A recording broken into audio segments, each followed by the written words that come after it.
29-р бүлэг амьдралын өсгүүд болон бадаашдын чуулган. Тэргүүн визэр шагийн эрүүл мэнд өдрөөс өдөрт оройтож байгааг ажиглан суух хайгур. Мөн Бааб чихрийн цайсанд хоригдсон хിവэр байх үеэр Баабын анхны шавнар болох амьдралын өсгүүд түүний сургаалыг түгээж цэвэр ариун зүрх сэтгэлтэн хүн бүрийг Бурханаас тодруулах хүмүүн залрахад бэлтгэхээр бүх хүчээ шавхан дайчилж байв. Баабтай уулзаж Маккугаас явсны дараа Молох Хусын түүний өгсөн зөвлөмжийг ёсчлон дагаж хэлсэн хот тосхдоор нь дайран Тигранд очиж Бахавлатай уулзаад Каспийн тэнгисийн зүүн эргийн дагуу уртаашаа сунан оршдог Мазиндрам мужи руу очихоор Эльбрус улсыг даван зүүн хойд зүгийг чиглэн явлаа. Мазиндрам бол хүн амын нягтршил ихтэй хөгжил сайтай мужи юм. Хөрс шорон үржилсэн сайтай болохоор газар тариалан эрхлэх боломж ихтэй. Гол горхин их загастай шигүү хоймод нараатан амтан олонтой ажээ. Тус муж цөөн тооны хоттой газар тариалан эрхэлдэг жижиг тосхон суурин олонтой байв. Мазиндрам нуугдмал ирсэнсийг олно гэж Бааб Молох Хусын амласан билээ. Кудус Баабтай хамт Микаро яваад ирснээс хойш мөн сургаал түгээж байв. Мазиндраны жижиг хот Барфрушд Молох Хусантай уулзжээ. Кудус Барфрушд төрсөн бөгөөд энэ үед аавында түр амьдарч байлаа. Кудус Молох Хусантай баярлан уулзаж Баабын сургаал бичмлээс авчирсан уу гэж асуусанд үгүй хэмээн Молох Хусан хариулв. Кудус түүнд нэгэн гар бичмэл өгөөд уншихлээ. Тэрний хуудсыг уншаад Баабын хэлж байсан Мазиндраны нуугдмал эрдэнсийг олсноо ухаарав. Тэрээр унсан тэр үгний хүч чадал мэгдэн цочирджээ.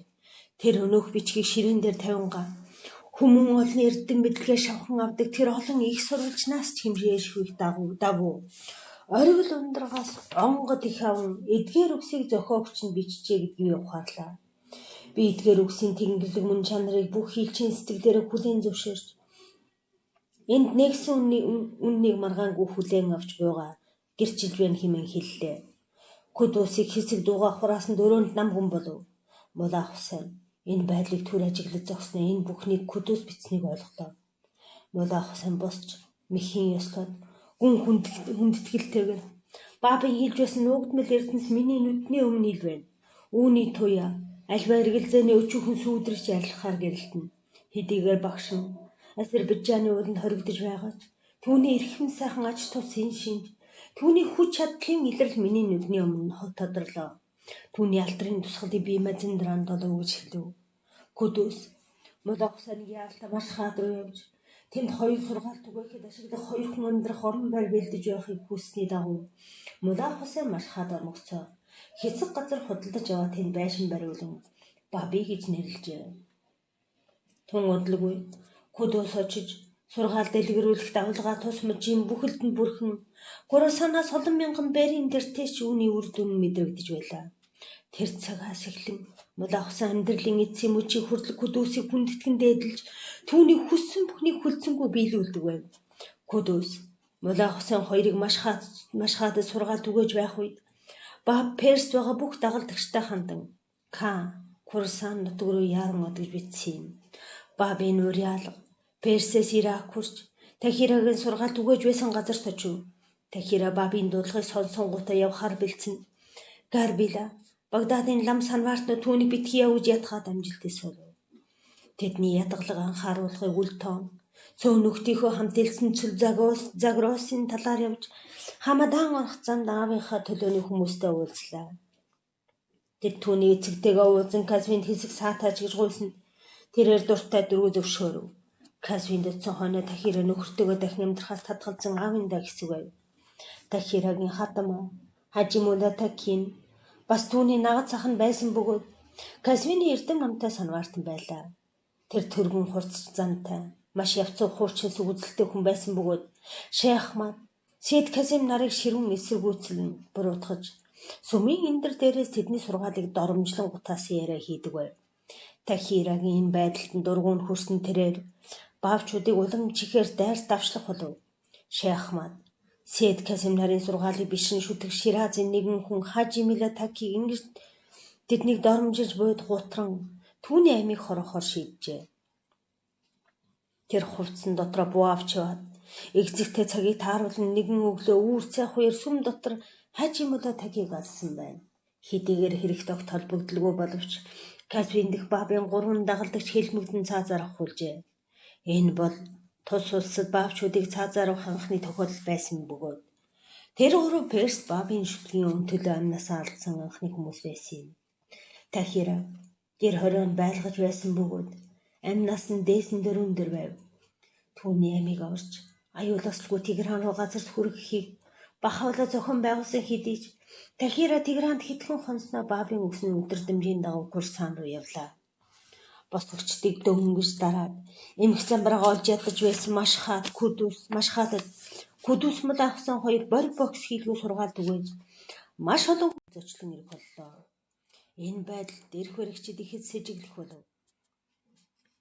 Энэ байдалд эрх баригчид ихэд сэрэмжлэх болов. Хотын цагдаагийн дарга тэднийг сургаалт өгөхө бол гэж олон удаа шаардаж үүнийг зогсоох гэж байнга оролдож байлаа. Тэр мулаа хусааны зарц хасааныг баривчлаад хамраас нь дөрлөд хот дундуур хөтлж явах тушаал өгчээ. Тушаал биелүүлэх явцад баавчуудын зарим нь насар игдүүцэн уурлаж түүнийг аврахаар очиж баривчлагтстай нь тэмцэлдэж байв. Энэ тэмцэлдээ нун хасааныг хөдөлж явсан хүмүүс алагдаж хотод дахиад л эмх замбараагүй байдаг бий боллоо. Баавчууд хасааныг мулаа хусааны давчирсанд тэр тэдний хийсэн үйлдэлийг буруутганд зэмлэлээ. Хасаанд оногдсон сорилтыг хараад та нар зүгээр сууж чадсангүй. Тэгвэл хусааныг шүтлгийн төлөө амнасаа өргөвөл та нар эвдэрч чадна гэж юу гэж тэр өгүүлв. Зонж Мухаммедийн хоёр ачгүй Имам Хасаны харгас хэрсгээр алсан гэжээ. Жил бүр Персчүүд тэр хоёрын алагдсан өдрийг тэмдэглэж ууга шуга тайлдаг юм. Мулаа Хусан зарц хасанаар тэр хоёрын нэрээр нэрлэгдсэн билээ. Мулаа Хусан нөхдөө инхүү зэмлээд байдал хүнд басныг ойлгуулж өөрийнхөө золиослол тэднийг бэлтгэхийг хичээж байв. Маш хат хотын гадна хөлгүү цэргүүтээ буудалж байсан засгийн газрын цэргийн дарга Хунтаж Хамзи Мирза Мулаа Хусаныг дуудуулжээ. Муу юм болохгүй гэдгийг мэдэж байсан болохоор түүний тушаалыг биелүүлсэн дээр гэж Кудус Мулаа Хусан зөвлөсөн байв. Мулаа Хусан Хунтажийн цэргүүттэйгээ хамт буудалсан газар руу очлоо. Харин Кудус баабын урилгын дагуу Курсан дэрж Бадашт хорон цугласан баавчуудтай уулзахаар явлаа. Бадашт 81 дагалдаг цугларч Бахавлагийн зочид болж 21 хоног хожим тэнд өнгөрөөсөн өдрүүдийг түүхэнд Бадаштын чуулган гэж нэрлэх болсон юм. Бадашт цугларсан баавчууд дотроос уг цуглаан ямар чухал болохыг зөвхөн Бахавла Кудус хоёр л мэдэж байлаа. Лалын шашиндны 1000 жилийн турш чанд баримтлаж ирсэн мөргөл, мацаг, гэрлэлт, салтын тухай Мухаммедийн хуулийг халсан тухайга баян судартай тодорхой заасан билээ. Гэхдээ баабыг хүлээн зөвшөөрч түүнд итгэдэг мөртлөө зарим баавчууд лалын шашны хуулийг өдөр тутмын амьдралаа хэрэгжүүлсээр байв. Төрсөн цагаас эхлэн өдөр бүр баримтлаж байсан түүнчлэн улс орныхон нийгмийн тогтолцоонд хүртэл шингэсэн энэ хуулийг хална гэдэг зарим баавчуудын сэтгэлд нь багтахгүй байгаа болтой байв. Гэхдээ эдгээр хуулийг ингэж өргөжлүүлэн мөрдсөн Мухаммедийн эрен үеэс огт ялгаатай.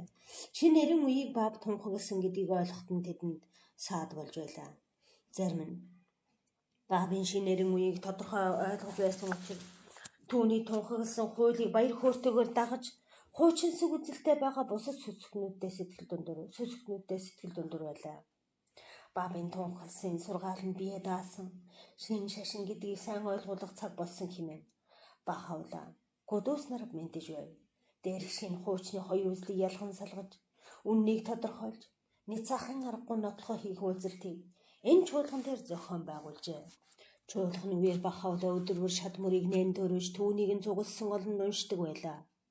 Өдөр бүр лалын хуулиас нэгийг нь халж байлаа. Сүсгтэн бүрт Бахавла шинээр хайрлсан бөгөөд бааб уг нэр тус бүрээр нь хаяглаж захиа илгээснийг чуулганаас хойш тун удалгүй тэд хүлээж авцгаасан юм. Бахавла уг цуглааныг аажмаар хинтж мэдэгдэлгүйгээр оргил үе рүү чиглүүлж байгааг зочдын дотроос хинч гадарлаагүй юм. Төдөлгүй тэдний хооронд маргаан гарч Кудус хуучны уламжлалыг баримтлагчдын хэсэгт Тахира баабын шүтлэг бол лалын шнаас бие даасан гэдэгт итгэх сүсгнүүдийн тал байсан юм. Тахира хурцсан олны өмнө гівлүүргүй ирэхэд зарим сүсгнүүд ихэд цочирдож Бадаштаас зүгтэн одож дахин эргэж ирээгүй лээ. Лалын шашны заншлыг зөрчсөн цочирдсан нэгэн ир хоолоогоо хэрчих гэж оролджээ. Өөрийн тарьсан энэ үүмэнийгээс харгалзан Тахира баяр хөөр итгэл дүүрэн босоод шинэ өдөр заларсныг зарлан тунхагласан билээ. Шинэ итгэл сүсгтэй чин үнэнж тууштай хүмүүс сүсэг бишрэлдээ улам бүр автан хөөр баяраар бэлхэж байв.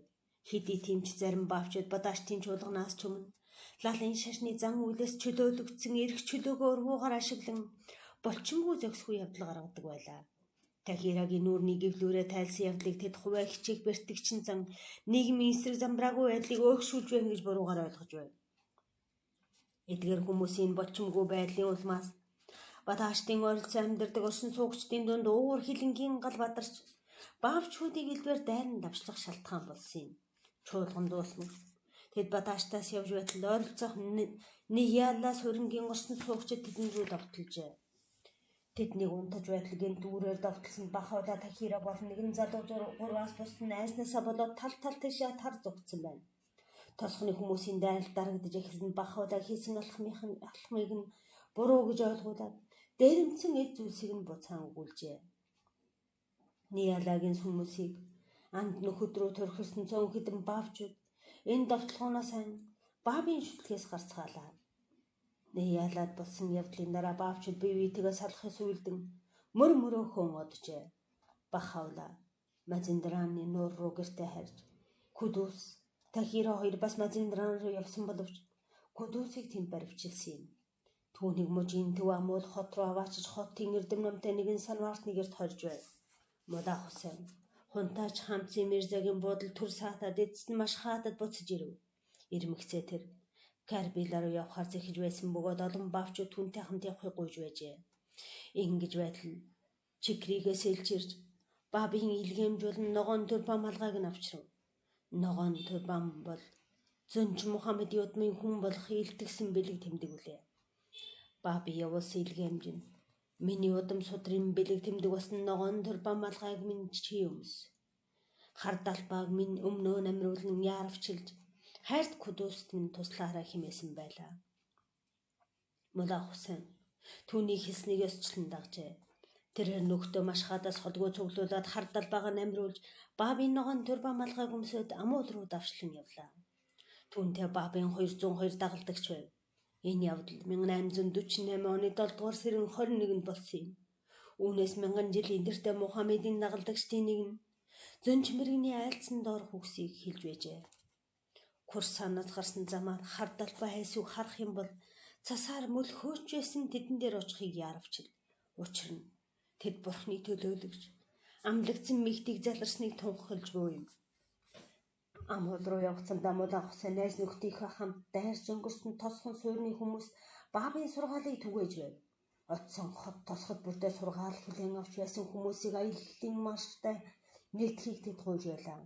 Харамсалтай нь хүмүүсийн дургүй цэлэг байсан болохоор аль нэгэн газар удаан байх аргагүй байжээ. Нишафурт оюуны уурхайтай нэгэн баян нэр тэдэнтэй нэгдэв. Тэр өөрийн үнэт эрдэнсийн уурхайд баялаг нэр хүндээчээс тон амуул руу баяр хөөртэй морцсон юм. Баавчуудын жагсаал нэмэгдэж буй хүмүүс иймэрхүү сонголтыг хийдэг байв. Баян, ядуу, эрдэмтэй эрдэмгүй, бичиг үсэг тайлагдсан ба тайлагдаагүй гэд гагцхүйн сургаал ялгаагүй, тайлагдсан тайлагдаагүй ялгаагүй тэд гагцхүйн сургаал тэдний зүрх сэтгэлийн мөрөөдлийг л биелүүлсэн бөгөөд хаанч хүргэсэн энэ сургаалыг дагах ёстой гэдгээ тэд мэдж байсан юм. 30 дугаар бүлэг Табриз дахь шүүх хурал. Курсан ийм явдал болж байх үе тэргүүн визир Бабыг Табризэд авчрахыг тушаав.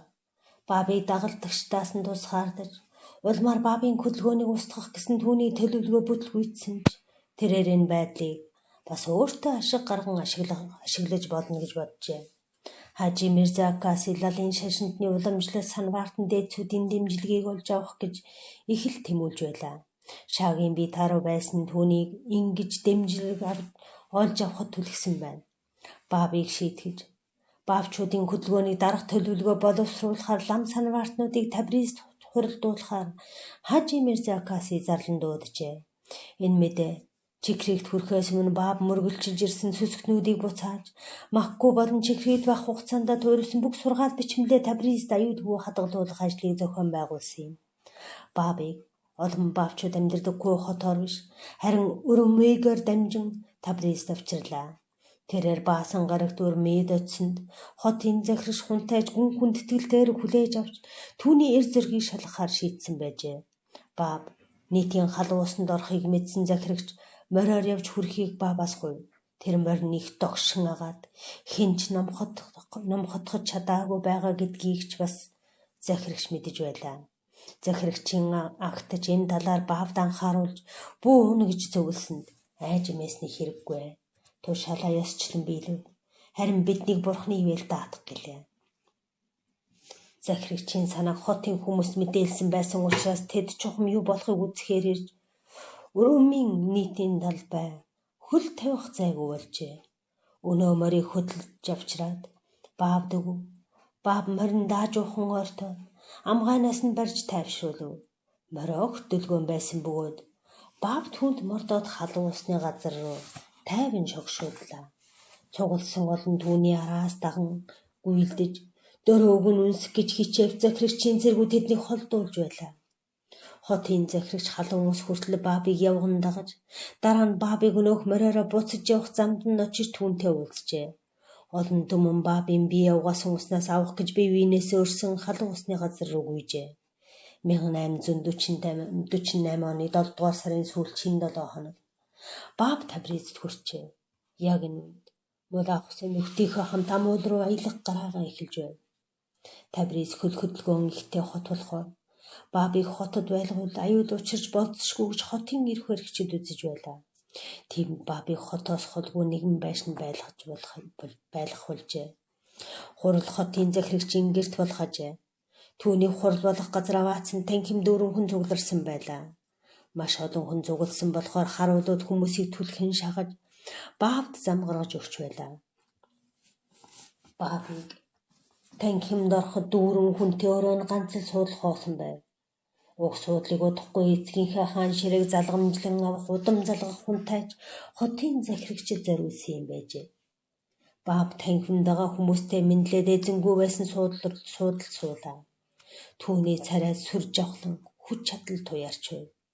Танхимд нууцлаг байдал нь ойрхон хинч үг хэлж эс зөрхлөв.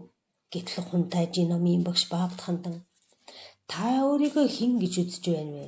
Тэгээд та юу гэж хэлэх гэж ирвэ гэж асуусанд би бол амлагдсан илж. Та нарын 1000 жилийн турш нэрийг нь дуудаж, алдрыг нь дурсангууд босож хүндэтгэл үзүүлж, залран тодорхойг нь үзэх гэж тэмүүлж, үүдэл нээлтийг нь түргэн тодроосоо хэмээн мөргөн залбирсан тэр нэгэн бол би байна. Чохом хүү хэлэхэд өрн дорны ард түмнүүд миний сургаалыг дагаж надад үнж байхыг тангарлах ёстой хэмээн Бааб хариулв. Тэнд байсан хүмүүс гайхан цочирдож толгой гудайлхан царайн цайжээ. Сид Казимын шавнараас уран тэрсэлж үнж хөсөөдгөө зангаргасан цөөн шавнар нь байдаг байлаа. Урд нь Сид Казим багшийн хаврмыг үнж бос сэтгэлээрээ хугалсан цагаан сахалтай нэг лам Баабыг зэмлэж эхэллээ. Чи бол Шираазын амны салиа нарилаагүй золгүй хүү. Иракийг ч аль хэдийн самгаруулсан. Одоо бас Азербайджан румын гарах санаа та юу гэсэнд эрхэм дээдсээ. Би энэ газарт өөрийн дураар ирээгүй. Харин намайг энд дуудан авчирсан юм хэмээн Бааб өгүүлв. Бараг тайхан л байгаарай. Чи бол ад шулмын жиг шүртгөөжүүд шав байна гэж өнөө санваартан үг сөрсөн. Эрхмээ. Би өмнө тунхагласан зүйлээ дахин баталж байна хэмээн Бааб хариуллаа. Тэгтэл хунтайжийн номын багш ирв. Чиний тунхаглал бол үнэхээр гайхамшигтай юм. Гэхдээ чи үүнийг маргаангүй няцаашгүй үйлээр батлах ёстой гэхэд Бааб. Бурхны зөнч мэрэгний тунхаглалын үннийг батлах хамгийн ариун нотлохоо бол түүний өөрийнх нь үг. Тэрээр өөрөө үнэн эсхийг гэрчилдэг. Бид чамд энэ номыг илгээсэн тэдэнд хангалтгүй гэж үү? Уг нотлогоо гаргах хүчийг Бурхан надад заяасан юм. 2 өдөр, 2 шөнийн хугацаанд би бүхэл бүтэн Коран судартай тэнцэх тооны шадмөрүүдийг туурвиж чадна гэдгийг зарлаж байна хэмээн хариу үлджээ. Хунтайжийн багш уг хуралдааны талаар Коран судрынхтай адил хэлээр тайлбарлах санал гаргасныг Баав зөвшөөрлөө. Энэрлэлт нэгүүлсэнгүй Бурхны нэрийг барья. Тэнгэр диваажин хийгээд газар дэлхий бүтээгч түүнийг магтан өргөмжлөе гэж Баавыг хэлмэгц. Хамгийн эхлээд түүнийг ам хэлээр дайрч байсан цагаан сахалтай санваартан ир түүний яриаг бүдүүлгээр таслаад дөрмийн алдаатай ярьж байна гэд ийхүү хэлв. Каимын нэрийг зээлдэгч энэ хүн маань анхнаасаа л хэл зүүн хамгийн энгийн дөрвөө мэдэхгүйгээ харууллаа гэлээ. Коран сударч өөрөө хүмүүсийн элдэг дүрм уламжлалд баригддаггүй шүү дээ. Бурхны үг мөхөс хүмүүсийн хязгаарлагдмал байдал хизээч баригддаггүй гэж Баав хариуллаа. Тэрээр ийхүү тайлбарлаад хэлсэн үгээ давтан хэлэхэд өнөөх санваартан дахиад л эсэргүүцв. Гэтэл бас нэгэн санваартан хэл зүүн дүрмийн шалахгүй нэгэн зүйлийн талаар бас өдөөн хатгаж асуув. Тэгсэнд Баав Коран судрын нэгэн шатмөрийг иш татан хариуллаа. Агуу бүхний эзэн Тэнгэр, чиний эзэн Тэнгэрийн сүр алдар тэдний буруутгалаас ангид хол байх болтугай. Түүний хутаг шарнар амар амгалан байтугай. Бүх хорвоо ертөнцийн эзэн Тэнгэр Бурхан магтан өргөмжлөе гэж Баав өгүүлээд цуглаанаас гарч хотлоо. Хунтайжийн багш болон хэд хэдэн бусад лам санваартнууд байдал ингэж эргэж Баав зохихосны хүндэтгэл үзүүл чадсангүй сэтгэл нь их зовж байлаа. Харин түүний үйл хэрэг өсөхний юм бол эрх мэдлээ алдаж болзошгүй гэж ихэнх хүмүүс хайш түгшиж байгааг ашиглан бусад санваартнууд түүний эсрэг уламж давчлахыг хүсэж байлаа. Баавыг шашны нэгэн толгойлагч ингэр таваачилж захирагчийн бие хамгаалагчаар зодуулахар шийдсэн ажээ. Гэтэл цэргүүд энэ бол лам нарын л хэрэг болохоос биш бид нарын хэрэг биш гэж татгалзав. Табрицийн шашны шүүхийн тэргүүн өөрөө Сид овгтон хүн байж түүнийг зодохоор шийдэж гэрэл үгээ аваачв. Шүүхийн дарга Баавыг 11 удаа хөлийнхэн тавхайг саваагаар шавхууртан цогчээ. Нэг удаа хөлийг нь цохих гэж байгаад нүүрлүүн цогш архлуулсан байна. Түүний нүрийг англи эмч доктор Кормик эмчилж байсан бөгөөд энэ талаараа ингэж ярьжээ. Намайг анхаарал тавьж асарч байгаа тэр ихэд баярлан талархаж байлаа. Тэр ихэд дэлгөөн, нүдэн дулаахан, нэлээ жижиг биетэй перс хүн гэж бодоход их цагир царайтай, уянгалаг намуухан хоолойтой хүн байлаа. Бүхэл гадаад төрх зам байдлаараа хүний сэтгэлийг татахар хүн байв. Тэр хүний сургаалын талаар өөрийнх нь амнаас би юу ч сонсоогүй боловч түүний шашин Христийн шашны тодорхой нэгэн үзлийг агуулдаг гэж дуулсан юм. Шоронд нь засвар хийх гэж бодсон армян мужаан нар түүнийг Библийг уншиж байхыг харсан бөгөөд тэрээр түүнээ нуух гэж юр оролдоогүйгээр үл барам Библийн тухайд тэдэнд ярьж өгч байлаа. Ямар таач түүний шашинд лалд байдаг шиг Христийн шашинд эсрэг фанатик үзэл байдаггүй байгаад эмэгтэй хүмүүсийг боож хавчдаггүй шиг санагдсан. Баавыг оруулсан шүүхийн дарга хүн тун удалгүй саа овчин нэрвэгдэж тэр жилдээ тарчилж өгсөн юм. 1848 оны 8 дугаар сарын эхээр Баавыг чихрийг буцаав. Чихрийг цайснаас тэргүүн визирт хандаж нэгэн загтал бичсэн юм. Уур хилэнгийн тухай айл дүргэсэн нэрээр алдаршсан юм. Ил загтлыг тэрээр хужаатад явуулж, хужаат Хажи Мирза Акасид хүргэж өгчээ. Харин Баавын загтал эзэндээ очих үед шааг үхлийн ирмэг тулсан байсан учраас амиа аврахын тулд тэргүүн визир албан тушаалаа орхиж өөрийн эзэмшлийн Абасаб тосгон руу явсан байна. Тэнд Маккугаас элсүүлсэн хамгаалалт харуулууд нь түүнийг орхижээ. Ганцаар үлдсэн тэрээр удам залгах хунтайж болон нөлөө бэх бусад хүмүүс загтал бичиж тэдэнтэй нүгэрхийг хүссэн боловч хариу загтал ганц хичээсав. Үнтэйгээр хаанд буцаж очиод амьдрийг идэлх хотоос хөөгдлөө.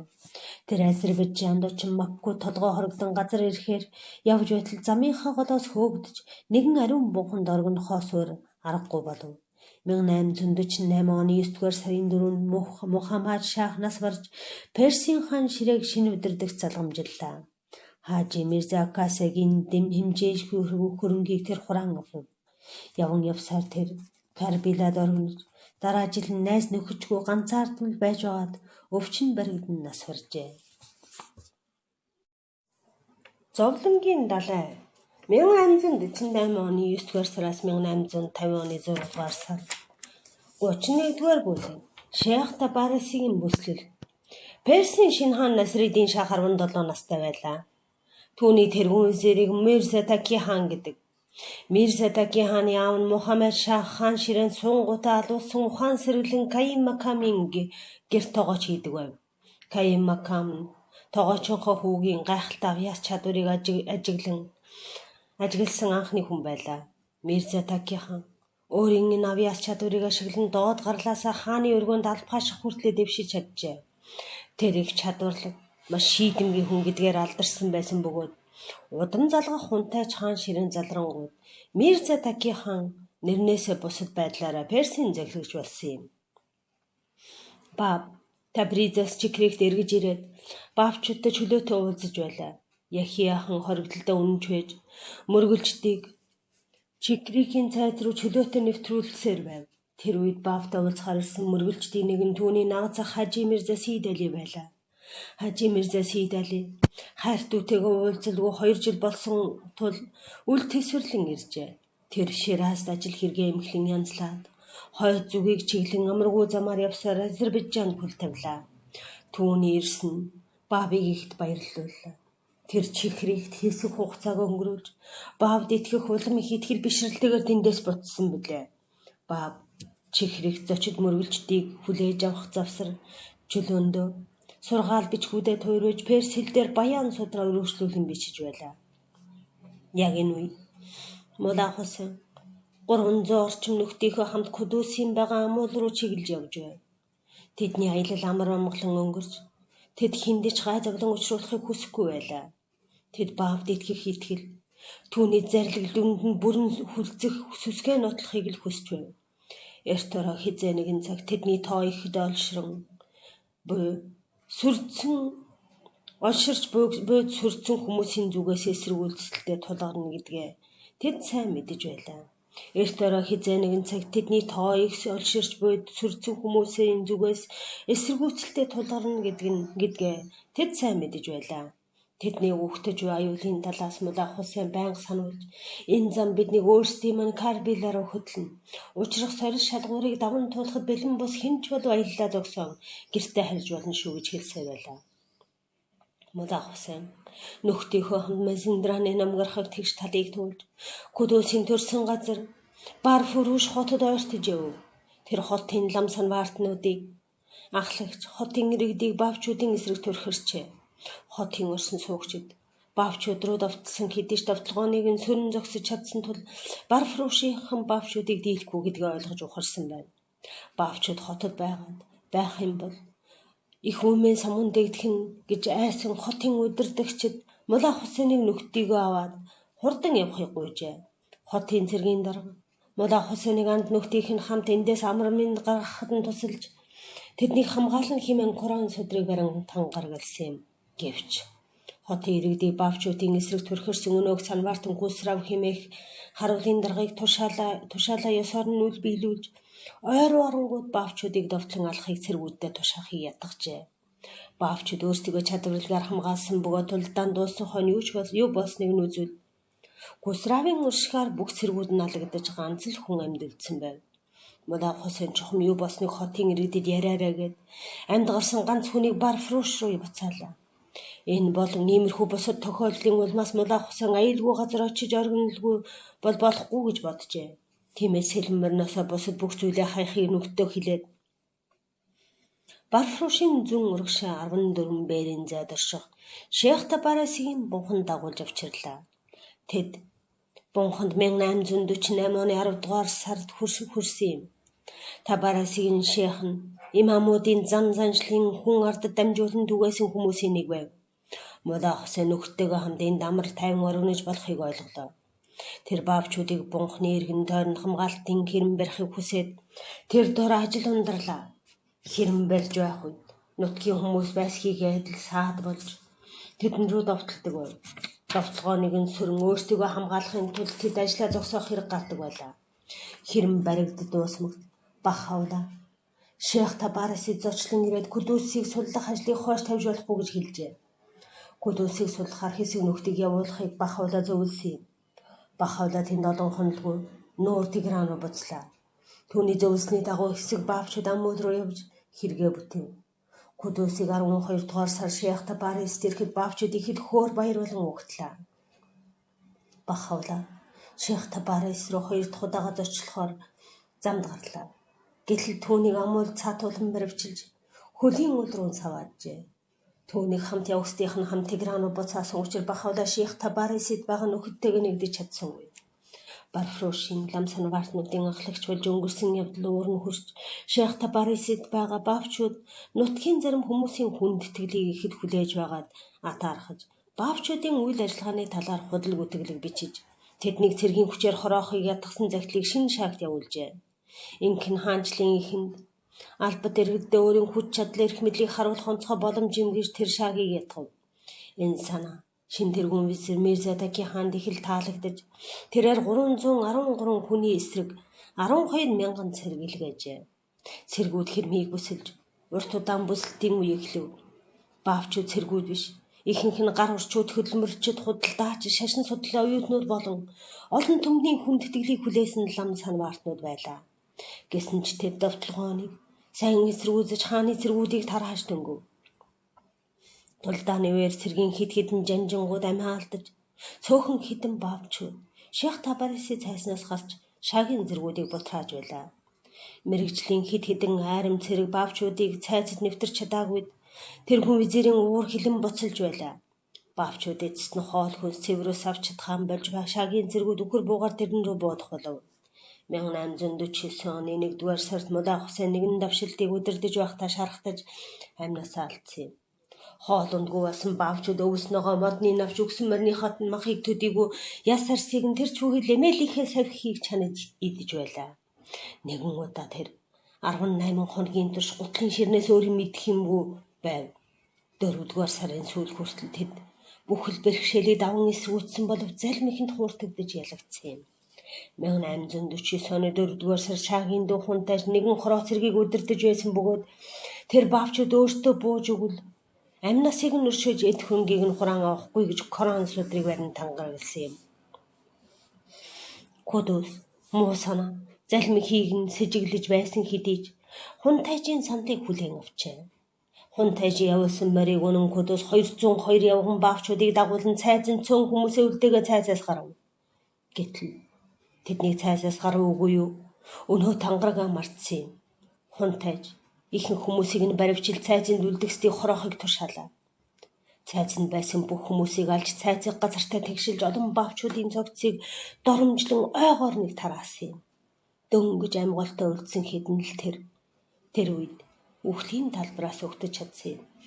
Хунтайж олддогсон хүмүүсийг авчруулад 2-3 баян баавчуудын амийг асар их мөнгөний оронд өршөөжээ. Асар их мөнгөний оронд өршөөжээ. Заримыг нь боол болгон арилжиж, Кудусаас бусдыг нь алах тушаал өгчээ. Тэдний заримыг сэлмээр хэдэн хэсэг болгон завчиж, заримыг нь модноос хүрэн завсар зайгүй буудаж, заримыг нь шатаад, заримыг нь үхэр буугаар буудан алжээ. Харин Кудусыг Барфруш руу буцаад тентхийн лам санваартан нарын гарт тушаав. Түүнийг аимшигтайгаар тамлан яргалж, ингэж тарчилж байхдаа тэрээр инхүү хашгиран хэлсэн гэдэг. Бурхан энэ хүмүүсийн нүгэл хилэнцгийг уучлан өршөөнө. Тэд бидний нээн олж, бидний хайрланд эдэлсэн тэр зүйлийг үл мэдэх учир тэдэнд өршөөнгөө гөмрөөр хандаач. Дараа нь түүний хотын талбай руу аваачлан маш олон хүн цугларсан байлаа. Тэргүүн санваартан сүх авч түүнийг цохин унгаалаа. Галзуурсан улан гартаа харсан бүх нэрээ түүний цогцыг уран тасдаж, энэ тэндгүй тарсан хэсгүүдийг нь галт нь шатаасан юм. Кудусийн цогцсноос үлдсэн тамтгийг газар оргисон байсныг Барфруш нэгэн сайхан сэтгэлсэн санваартан шүн цуглуулж хүндэтгэлтэйгээр оршуулсан билээ. Шейх Табариси дэх аимшигт явдлын тухай цочирдэн мэдээ 1849 оны 6-р сард Бабын сонорт хүрэв. Тэрээр ихэд угашууд автаж, эмгэнэн гашуудлаа. Амьдралын үсгүүдийн 9 нь тэр дундаа түүний хамгийн хайртай дагалдагч Мулаа Хусейн, хамгийн залуу бөгөөд тэргүүн дагалдагч Кудус нар алагджээ. Бабын бичээр хожим дурсаж инхүү бичсэн байдаг. Бабын сэтгэл шархалсан байлаа. Тэрээр угашууд автан дуу хоол анж гарахаа болж биер үзгэнж бичгээ болсон байна. 9 өдрийн турш тэрээр хинтээж уулзахыг хүсэхгүй байлаа. Идэж уух юм өгвч тэрээр гар үлхүрч юунд ч ам эс хүрв. Ам эсхүргүй. Нүднээс нь байнгын улмас урсад цөхрөл гашуудлын үгс амнаас нь гарч байв.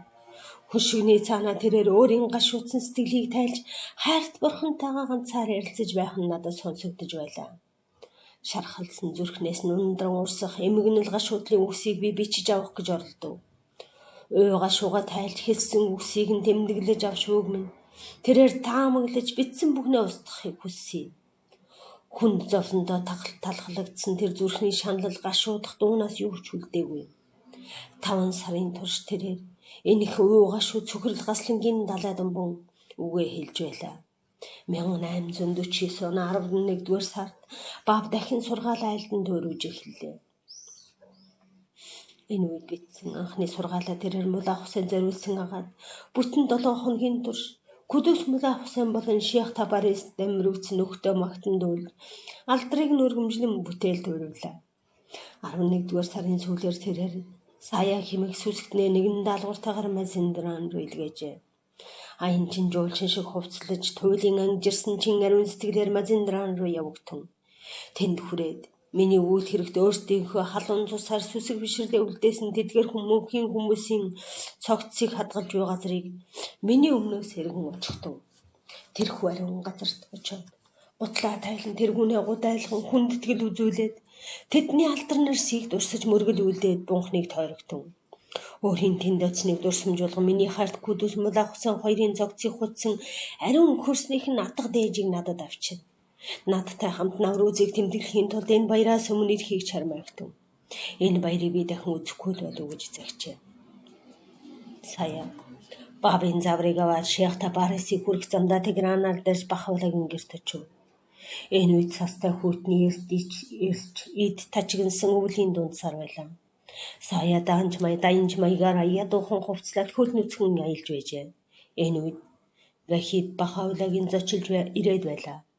Саяг бабын дэргэд байж байгаад ирсэн гэдгийг сонсмогцоор Вахид яран сөхөрж түүний шавхаа шавар болсон хөлийг нь хүндэтгэлтэйгээр үнслээ.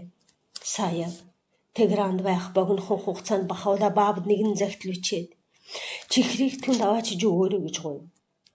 Хариу загталд баб Бахавлагийн эцэг нэгдүү Мирза Яхигийн тухай дурдсан байлаа. Тэрээр Мирза Яхийг асран хамгаалахыг Бахавла даатгаад түүний эрдэм боловсрал анхаарал хандуулахыг хүсэж байлаа. Инхүү Бахавла болон өөр нэгэн сүсгтний гаргасан саналыг баб зөвшөөрсөн юм. Уг төлөвлөгөөсөөр бурхнаас тодруулах тэр хүмүүс залран ирэх хүртэл Мирза Яхийг бабын залгамжлагч гэж хүмүүст ойлгуулах ёстой байв. Энэ бол хүмүүсийн анхаарлыг Бахавлагаас холдуулах зорилготой хэрэг байсан юм. Мирза Яхи айснасаа болж Тегран болон Персийн бусад томоохон хотуудаас зайдуу газар нуугдаж ихэнх цагаа зүсээ хувиргасан байдлаар өнгөрүүлдэг байлаа.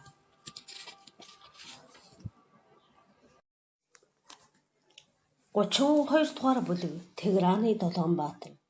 Шейх Табарисийн үйл явдлын эрх баригчдыг ялангуяа тэргүүн визир Меркатаки захныг цочирдуулан гайхшралд орууллаа.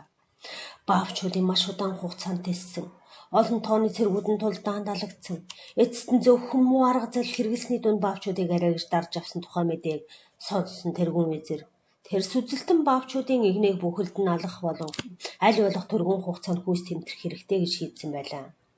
Тэргүүн визир одоо ямар ч арга хэмжээ авах бол гэж Тегран хот тэр аяараа шуугилдаж байлаа. Бабын нагзах Хажи Мирза Сейд Али чихрийгээс дөнгөж буцаж ирэхэд нь түүнийг Тегранаас явж найз нөхд нь шаарлаа. Перст бабын дагалдагч байна гэдэг амин аюултай бөгөөд ялангуяа нэр нөлөө бүхий бусдын хүндэтгэлийг хүлээсэн баавчуудад туйлын аюултай байсан үе байлаа. Найз нөхдийн анхааран болгоомжилсан Хажи Мирза Сейд Али миний аюулгүй байдлын төлөө юунд ингэтлээ мэж төгшнө вэ? Зөв бэлэгт бурхны модар өөрийн сонгосон хүмүүстэй зориулан зассан тэр тансаг найрын ширээнээс би бас хүртэж болохгүй гэж хэлв. Баавчуудын цуглаанд хит хідэн удаа оролцсон нэгэн гэр 50 баавчуудын нэрсийг эрх баригчдэд өгсөн байлаа. Эдгээр 50 хүн тэргүүн визирийг хорох хуйлдаанд оролцож байна гэсэн цуурхал гарсан боловч итгэх хүн олон байсангүй. Энэ 50 хүнийг яаралтай баривчил гэж тушаал гарсан боловч 14-ийг нь л олж баривчилсан юм. Тэдний дунд Хажи Мирза Сейд Али байв. 1850 оны 2 дугаар сарын дундуур тэр 14 хүнийг Тегран хотын дарга Калантарын гэрт хорсон байлаа. Энэ үед Тахираг бас баривчилсан бөгөөд түүний үг байшингийн дээд давхрын өрөөнд хорж байлаа. Бусад баавчуудын нэрийг хэлүүлэх гэж тэднийг тамлан зовоож харгис хэрцгийгээр хандаж байна. Хүссэн мэдээлэл авах гэж тэднийг харгисаар тамлан зовоож хэрцгийгээр дарамтлан шахалт үзүүлсэн ямар ч үр дүнд хүрсэнгүй. Ингээд тэргүүн визирд энэ тухай мэдэгдсэн бөгөөд хэрв Баавд итгэсэн итгэл бишрлээсээ татгалцахгүй бүгдийг нь цаазаар авна гэж тэргүүн визир тулган шаарджээ. Шааг өөрөө энэ бүх хэрэгт ер оролцоогүй бөгөөд тэргүүн визирт хүссэн арга хэмжээг авах хэрэгчлөлөг болгосон юм. Мирза Такихан химжээшгүй хэрэг дарахтай байсан учраас түүний үйлдэлийг буруу шах зүрх зоригтой хүн огт байсангүй. Энэ дарал шахалт тамлал зовлон тэсэлгүй Баавчуудын 7 сүсэг бишрлээсээ татгалзан ам мултарсан бол Хажи Мирза Сейд Али нарын 7 баавчууд дээрх саналыг огт хүлээж авсангүй. Эдгээр 7 баавчууд бүгд эрдэм номтой гайхамшиг сайхан зан чанар авьяас чадвартай хүмүүс байсан юм. Тэдний хоёр нь чинээлэг худалдаачин, нэг нь үнэн сүсэг бишрлээр алдартай цангаартан, нөгөө нь алдартай дайин чир байжээ. Тэдэнд нэр нөлөө бүхий олон нөхөд байсан бөгөөд тэдний эхлээ сүсэг бишрлээсээ татгалзаж ятгаж байснаа амжилтгүй болохоор нь амийг нь аврах гэж хичээж байлаа. Хажи Мирза Сейд Алигийн амийг нь аврах гэж нэлээд олон худалдааж дэх хэмжээний мөнгө төлөх гээд олонтоо хичээв. Шүтлгээсээ няцлаа гэсэн ганцхан үг хэлэх юм бол түүнийг судлаж тэрээр бүхэл насаараа нэр төртэй тавтай сайхан амьдрах боломжтой байв гэж тэргүүн визир амлаж байлаа. Үүнд Хажи Мирза Сейд Али инхүү хариулсан. Сейд Алигийн сургаал номлоос татгалзна гэдэг. Өвгдээцийнхээ шүдлгийг гутааж өнгөрсөн эрен үед Мосе Есүс Мухаммед гээд бүх элч зөнж нарын тунхаглыг альцсан тэнгэрлэг сургаалыг үгүйсэхтэй нэгэн адил болгоо. Танаас суух ганцхан л зүйл байна. Хайрт үгийнхээ төлөө амьдралаа зориулахыг хүсэж байна. Тэгран хотын талбайд хүний хөл тасралгүй. Олон мянган хүмүүс сувран баавчуудыг хэрхэн цааслахыг харахаар иржээ. Хажи Мирза Сейд Али цаазын давцан руу авч явхад тэр өөрт заяасан бүхэндээ бурхан талархал өргөхд уулдаж байлаа. Хүмүүсээ намайг сонсогдсон. Би бурханы үйл хэргийн замд өөрийгөө баяртайгаар золиослж байна. 1000 гаруй жилийн турш та нар амлагдсан Каим залраасаа хэмээн гуйм мөргсөн билээ. Түүний нэрийг л дурдангууд бурхан түүнийг хурдан ирүүлж, түүнийг залрахад цаа тодгор болох бүхнийг зайлуулж хайрлаач гэж олон удаа та нар зүрх сэтгэлийнхээ хүнээс гуйсан билээ. Гэтэл одоо тэр нэгэнтээ залран ирээд байхад түүнийг Азербайджаны хамгийн аслагдмал өнцөг цөлөөд амт нөхдийг нь хүүс тэмтрэх гэж байна. Би та нарыг шийтгэхээс хэмээн бурхнаас гуйхаваас түүний уур хилэн та нарыг аимшигтайгаар залхаах болно гэдгийг би мэдэж байна. Гэвч миний мөргөл бол тийм биш ээ. Сүүлчийн амьсгал хураахын мөчид би та нарын гим нүглийн толбыг арилгаж мөнхөг тэнгийн нойрноос чинь сэрээгээсээ хэмээн бурхнаас гуйн залбирна. Хажи Мирза Сейд Алигийн хүү цаазлаа. Гэхдээ харин өгөхөөс өмнө хэлсэн түүний үг олон хүмүүсийн сэтгэлийн чавцыг гүн хөнджээ. Алуурчин маш их хайн цочирдож сэлмээрлэх нэрийдлэр яваад дахин эргэж ирсэнгүй. Өөр нэгэн алуурчин гавчруулж байж цаазын ялыг гүйцэтгэж дуусгав. Бусад сургаал сүсгтэн ч мөн адил үхтэй туйлын баяр баясгалантай байлаа. Тэдний хатан зориг, өгүүлшгүй баяр хөөр, өөртийг нь алах гэж буй хүмүүсийг уучлан өршөөж буй байдал, эцсийн мөчид хэлсэн үгс зэрэг нь цаазыг үзэхээр утсан болон энэ баатарлын явдлыг сонсон бүх хүмүүсийн сэтгэлийг хөдөлгөж уяраадаг байлаа. Тэдний цогцыг 3 өдөр 3 шөнө тэнд байлгаж Тегераны олон мянган хүмүүс тэдний амьгүй биеийг өшөглөн чулуугаар цохиж нүүрэн дээр нь нулимж хог шоргоо хаяж элдвэр доогтлон доромжилж байлаа. Шейх Табарасын амьшигт явдлаас хойш дөнгөж тайвшраад байсан Баав алс холын шоронд тэдний төлөө нулимс асгаруулan уйтгарлаж тэдэнд зориулан бичиг дуурвсан ажээ.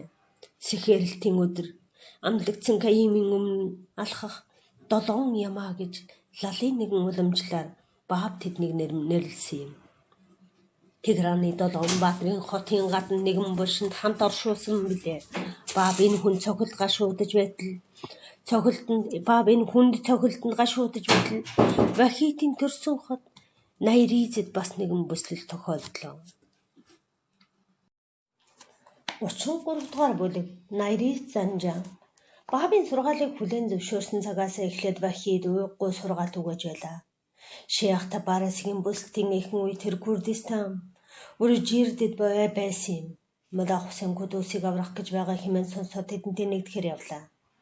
Тэр Тегеран ороод цааш явахыг яран завдал бахуулаа Тегеранд эргэж ирээд баавчууд бүслэгдсэн учраас тэдэнтэй нэгдэх боломжгүй гэдгийг хэлжээ. Вахид ихэд гунигсэн боловч бахуулаатай хамт хэд хоноод баабын үйл хэргийн тухай мэдлэгээ баттхан гүнзгийрүүлж түүнд улам үнэн чулж байлаа. Тэрээр Тегеранаас гараад Кум, Кашан, Исфахан, Ардистан болон Ардикан сургаалт өгөхээр бодлоо. Тэрээр хаан чотсон огт ажимээлгүй сургаалт өгööдөг байсан мөгөөд олон ч хүмүүсийн сэтгэл зүрхийг баабын сургаалт татж байлаа. 1850 оны 1-р сард Яасд Вахид бол их чинээлэг хүн байсан ба Яасд нэгэн үзэгсэлэнд ордонтой ажээ. Эхнэр 4 хүүхэд нь Яасдын энэ байшинд амьдарч байв. Үүнээс гадна Вахид дараа хотод өвдөөцөөс өвлөн авсан нэгэн том байшинтай ба Найрис тансаг тавилах хогшил бүхий бас нэгэн байшинтай байлаа. Яасдын том лам санваарт нар түүнийг ихэд ээлдгээр угтан авлаа. Яасд байхдаа хинээс ч юунаас ч айлгүй урам зоригтойгоор очсон газар болгондоо сургаалт өгөөж байлаа. Вахидын сургаалт өгөөж байгаа тухай ойр зэрэгэлдээ хоргоолоод суурин гар тархсан бөгөөд олон хүн түүнийг сонсохоор Яасд ирсэн байв. Тэдний зарим нь итгэж, зарим нь уурлан эсэргүүцэж байлаа. Тэдний байшин руу уурлан эсэргүүцсэн хүмүүс болон цэргүүдч дайран давшилж байв. Вахидын зөвлснийг дагаагүй нэгэн дагалдагч хүн халдан давтлагчдын эсрэг тэмцэн тэд бүр аюултай болж ирэв. Баабын дагалдагчид Вахид Яасдаас хурдан нууцаар яв гэж хэлээд эхнэр 2 хүүхдийнх нь хамт хадам аавын руугаа явуулаад сайхан байшингаа орхих болов. Энэ өргөөг хожим үйл хэргийн зам дуусгах ганц л зорилгоо барьсан юм. Хайртынхаа төлөө хизээ нэгэн өдөр золиослно гэсэн бодолтойгоор эдгээр тансаг тавилгаар өргөөгөө чимдсэн юм би гэж тэр эхнэртэй хэлжээ. Шөнийн харанхуй нөмөрөхөд Вахид 2 залуу хүүтэйгээ мөн 2 хамттайгаа хамт Яасдаас явлаа. Яасдын цэргүүд тэдний араас ирж хайх үед тэд ойрхон байсан толгодын араар нуугдж байгаад Загросын уулаар явган урд зүгт явлаа. Найрисд очлоо. Яасд байдаг Вахидын өргөөг нурааж газартаа тэгшилсэн юм. Вахид дайрч өнгөрсөн тосхон болгондоо сургаалт өгөөж байлаа. Хүмүүс баабын сургаалыг хүлээн авч байгаа газар тэднийг гүнзгийрүүлэхээр нэг хоног сургаалыг хүлээн авахгүй байгаа газарт хонолгүй явж байлаа. Найрисд эртэл түүний гэр байдаг. Тэр хороодлын бүх хүмүүс тосон хөөр баяр болон өгтжээ. Вахидтай уулзах гэж очисон хүмүүсийн эд хөрөнгийг нь хураан бүр цааслна гэж Найрисын захираг сануулсан боловч огт тоосонгүй. Вахидын дагалдагч нар түүн рүү давтлах үе гэж айсан хотын захирагч Найрисаас яваад Батбек хэрэм цайстай ойролцоох нэгэн суурьнд иржээ. Вахид Найрис дэрэнгүүтээ шууд сүм рүү явж тэнд байсан хүмүүст хандан Найрис миний ирсний ганц зорилго бол Бурхны үйл хэргийг тунхаглах явдал юм. Түүний сургаалыг та бүхний сэтгэл зүрхэнд хүргэх боломжийг олгосон түүнийг магтан өргөмжилсөн талархлаа илэрхийлнэ би. Та бүхэнтэй хамт удаан саадах шаардлага надад үгүй. Учир нь хэрвээ бид энд удвал захирагч надаас болж та нарыг зовоож магадгүй гэж хэлжээ. Гэвч тэнд байсан хүмүүс түүнийг тийм чамар тэр дорн явуулсангүй. Тийм учраас Вахид хотод хэд хонохоор шийдлээ. Тэр өдөр бүр сургаалт өгөөж хүмүүсийн сэтгэл зүрхийг татж байлаа. Хотын захирагч 1000 орчим цэрэгтэй морин цэргийн болон явган цэргийн анги явуулж Вахидыг гинт баривчлахаар шийдсэн боловч уг мэдээ Вахидд аль эрт хүрчээ. Тэр Найрис хүртэл хамт явсан 20 нөхдөө хотод байдаг хажийн цайзыг авч бэхлэлт хийгэж зөвлөсөн юм. Захирагч ойр орчны хэрэм цайзыг эзэлж хажii руу давтлоо. Дайснууд давтлоо гэж Вахид сонсмогцоо хэрэм дотор байсан нөхдөөгөө нийлв. Бүслэлт эхлэхэд баабын 72 дагалдагч байсан бөгөөд эхний давталгааныг тэд амархан эсэргүүцэж чадлаа. Хотын захирагч нэмэлт хүч явуулахыг хүсч Тегеран руу илж илгээжээ. Энэ явдал Шейх Табарист болсонтой адил маш удаан бүслэх болов. Хужаатын төрлөх хот Занжаанд баавчууд нэгэн адил хүнд байдалд байлаа. 1850 оны 5 дугаар сард хамгийн том хамгийн аимшигт давшилт баавчуудад чиглэсэн юм. Эр зоригтой цэцэн цэлм үүхтэй хужаад Мухаммед шахын засгийн үед амгалан тайван байсан бол шинэ дэглэм ноёрхсноор Занжаан хотын санваартнууд түүнийг үзэн ядаж устгахыг эрмэлзэж таагүй байдал бий болсон юм. Тэрээр Тигран хэсэг хугацаанд гэрийн хороонд байсан боловч 1850 он суллагдаж төрлөх хотдоо буцаж ирсэн байсан юм. Хитэн хүүхэд хоорондоо маргалдаж хужаат баабын дагалдагчдын нэг хүүхдийг тэр хэрүүлээс аварсан тэмцэл зөрчлийн шалтгаан болсон байна. Үүнээс болоод лам санваартнууд хужаатыг хотын захирагчид аваачиж тушаах гэсэн боловч амжилт хийгээ солив. Тэгтэл тэд нөхрийнх нь нэгийг бариад хамлаж алав. Дараа нь Занжаанд байгаа бүх хүмүүс баавчуудын талд эсвэл лам нарын талд байхаа өөртөө шийдгэж хотын захирагч хэлсэн болохоор хот 2 сөргөлдөгч хүч болон хуваагджээ. Хэдийгээр эрх баригчид түүнийг үзэн яддаг байсан ч хужаатын талд олон хүн оров. Түүнтэй хамт 3,000 гаруй хүмүүс цайзанд хоригдож их баригчдын цэргийн хүч баавчуудыг дахин довтолж бүслэх болов. Найриз Занжааны энэ тэмцлийн тухай мэдээж ихрийгт байгаа баабыг дахин гонсойлгож зовлонгуйг нэмлээ. Тэрбээр өөрийн сургаал бичмэд үзэгний сав тамга бөгжө бахавлаад илгээгээд мөн бахаа гэдэг үгийг цэнхэр цаасан дээр 500 өөр янзаар бичсэн хуулиасыг хамт явуулсан байлаа. Найриз Вахид болон түүний нөхдийн эсрэг тулалдсан айрам ихээхэн гарц хохирол амссан байлаа. Шейх Табарист болсон явдал дахин давтагдаж баавчуудыг муу арга зал овмихээр даржээ. Цэргийн удирдагчид Вахидэд загтал илгээд цайснаас гарч ирэн сургаалаа тайлбарлаж өгөхийг хүсчээ. Тэд баабын үйл хэргийг чинь үнэн сэтгэлээр судалж танин мэдих хэмээн Коран сутрыг барин тангараглажээ. Хэрвээ сургаалын үнэн гэж бодвол тэд дагалдагч нь болно. Харин үгүй бол Вахидыг цайз руу буцаан явуулж тулдаа нэгэн сэргэнэ гэж тэд амлажээ. Вахид 5 нөхдийнхээ хамт цайснаас гараад цэргүүдийн буудалсан газар руу ирлээ. 3 өдрийн турш цэргүүд хүлээн зөвшөөрч байгаа 4 зүйлээ дэцсэн Вахидыг цайзад байгаа баавчуудтай тохиролцоонд хүрч чадлаа гэж бичгийг шаарджээ. Гэвч бүх үнэн байдлыг тайлбарласан 2 дахь цагтлыг явуулсан боловч цайзанд хүрч чадаагүй юм. Ингээд баавчуудыг цайзнаас гаргах өнөө тангараг амлалт бүгд мартагдлаа. Тэдний хайр найргууд овтолж гинжилж савчиж хэрцгийгээр алсан юм. Тэдний толгойг сүрлээр чихэж торхонлхийн Шираз давчирсан юм. Тэдний эхнэр хүүхдүүдийг баривчилж харгас хэрцгийгээр дормжлон Шираз давчиржээ.